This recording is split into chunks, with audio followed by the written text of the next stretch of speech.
Hello guys, welcome to my channel Mystery Recap. Today I am going to explain 2012 animated adventure comedy movie called The Lorax. People say you can't live without love, but believe me, oxygen is more necessary. We don't realize its importance as we get it for free. Imagine if one day all the trees disappear and we have to buy oxygen. This happened in a town named Thneedville. Not a single plant exists in this town, and everything is just plastic. The houses, the roads, and even the fake trees are made up of inorganic materials. These trees don't produce oxygen but act as a lamp.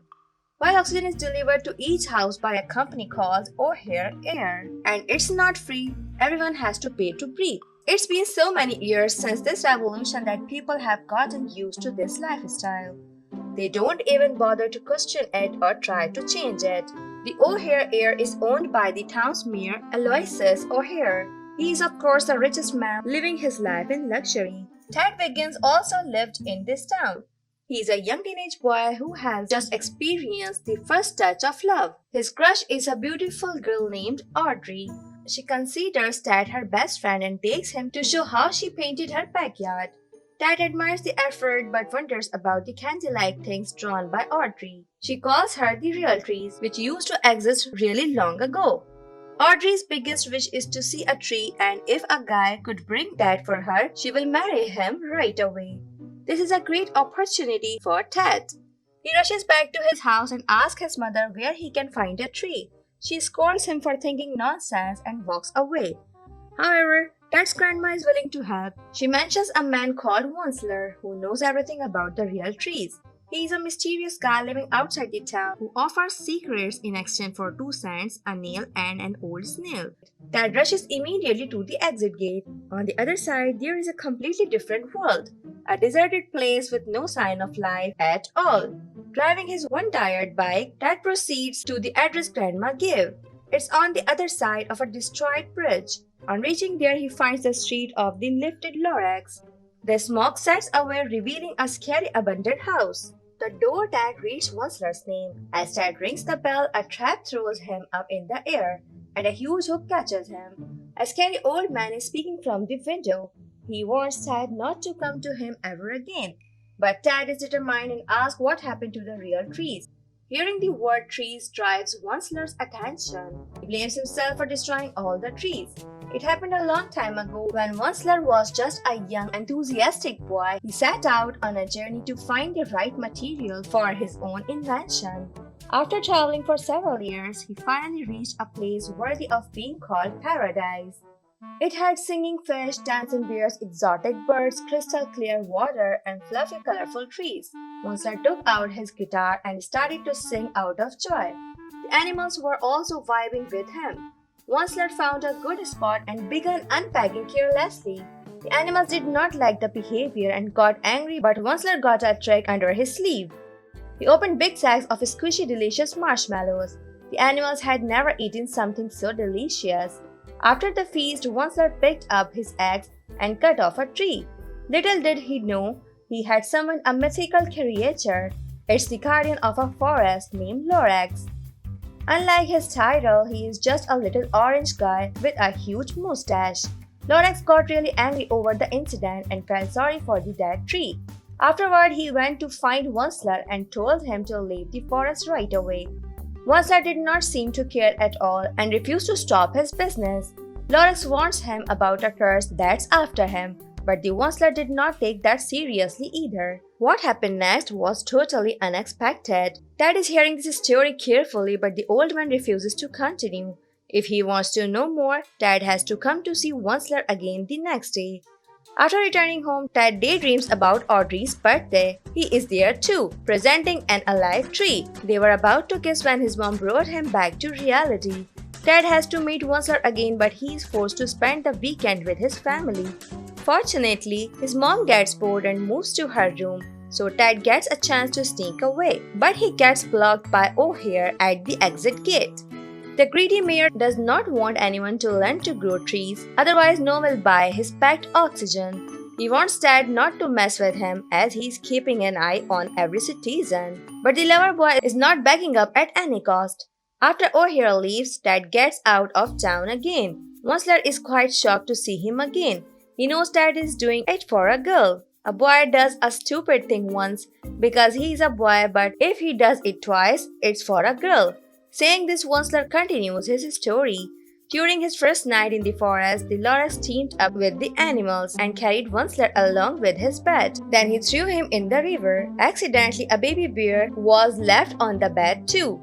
Lorax rushes to save the bear and climbed up the tree, but he did not succeed. The bat flowed into the shallow water and Once-ler woke up. He started to panic and kept trying to defeat the dangerous water waves. Finally, the bat got a little steady, but the waterfall was just a few inches away. Lorax picked up a stick and used it to throw a huge stone in the direction of the waterfall. It hit the bat and Once-ler was thrown out of the river. Lorax got worried after seeing him unconscious. He used static electricity to wake him up. Once-ler felt grateful for the act of kindness and promised not to cut another tree ever again. The next morning, he woke up surrounded by all the animals. They were contaminating all of his belongings. Once-ler got angry and decided to leave for marketing his business. Using the fir tree, he made a fabric piece called Thneed that can be used in multiple ways. As a scarf, as a rug, as a towel, and a lot more. Lorax made fun of his weird inventions and predicted its failure. He was right. Everyone else also made fun of Once-ler's invention. He lost his heart and threw away the Thneed. It accidentally fell over the head of a beautiful girl. She looked really trendy and now everyone else needs a Thneed too. Unaware of his success, Once-ler is living his life with the forest animals. Suddenly, a crowd of people marched his way while requesting a Thneed. He was about to get rich. Once-ler leaves the story at the cliffhanger again. The next day, after visiting the market, Ted tries to get out of the town again, but O'Hare has sealed the door. Ted looks around and finds a cloud-high building. He uses it to jump out of the town boundaries. He gives Once-ler a bag of marshmallows, and here's the rest of the story.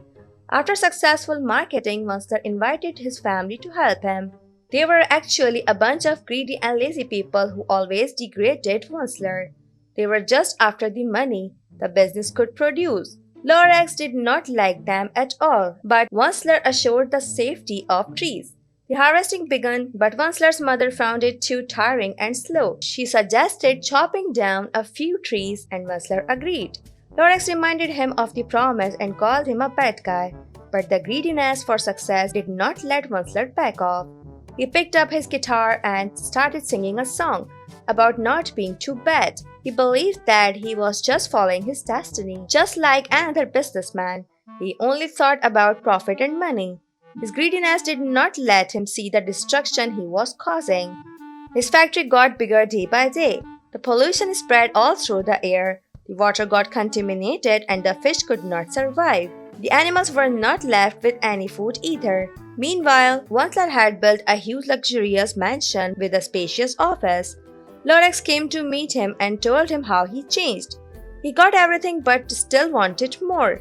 Once-ler had become a totally different person and forgot the promise he made. Lorax felt sorry for him, but Once-ler believed he was not doing anything illegal and nothing can stop him. As soon as he said that, the last tree was chopped down. There was no more left. Once-ler's Thneed business is finished. His family left him and the animals migrated to find a better place. Lorax also flew back to where he came from. Once-ler was all left alone in the polluted environment he created. To this day, he is still repenting for his mistakes. He also wonders why Lorax left without fixing up the mess. But now he believes he left the big task for a courageous boy like Ted. Once-ler has the last seed to grow a tree. He gives it to Ted and asks him to plant it in the middle of town, where everyone can see it. He has to make people care for trees again. It may be just a little seed, but it's not what it is right now. It's all about what it can become. Ted sneaks back into the town through the drainage. He destroys the security camera, but the stubborn device still captures everything and forwards the information to O'Hare. Ted runs towards his house and on the way, he calls over Audrey as well. As he reaches his room, Ted starts looking for a way to germinate the seed. Suddenly, his mother starts calling him. She wants him downstairs immediately. While leaving in a rush, Ted hits the water bottle and it falls over the seed. O'Hare has come to meet him again. He asks Ted to hand over the seed but gets refused. O'Hare is meant to investigate Ted's bedroom. They look through everything but can't find the seed. Ted's mother comes over and gets angry at the ill-mannered behavior. O'Hare leaves on her request, but he will keep an eye on them. After his departure, Ted starts searching for the seed. He only finds Grandma's stick. She has saved the seed. The germination has started already. It's definitely a heartwarming sight. Audrey reaches there too. She gets so excited to see a real plant for the first time in her life. Ted requests her help in planting the seed in the middle of town, but the O'Hare security guards are standing right in front of their house. It's Mom's showtime. She gets into her high-tech car, turns on the music and drives away.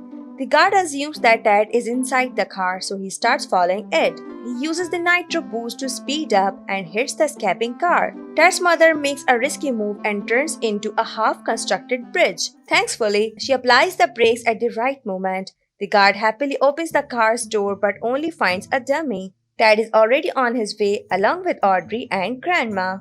O'Hare is not giving up either. He is flying after the seed. Ted drives through the dangerous routes and makes O'Hare collide with his own guards.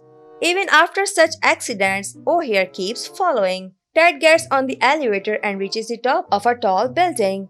He checks on the seat and it's totally fine. O'Hare gets angry and uses his gun to turn the oxygen fan. The wind blows away the seed. O'Hare and his men rush after it. Ted is coming for it as well.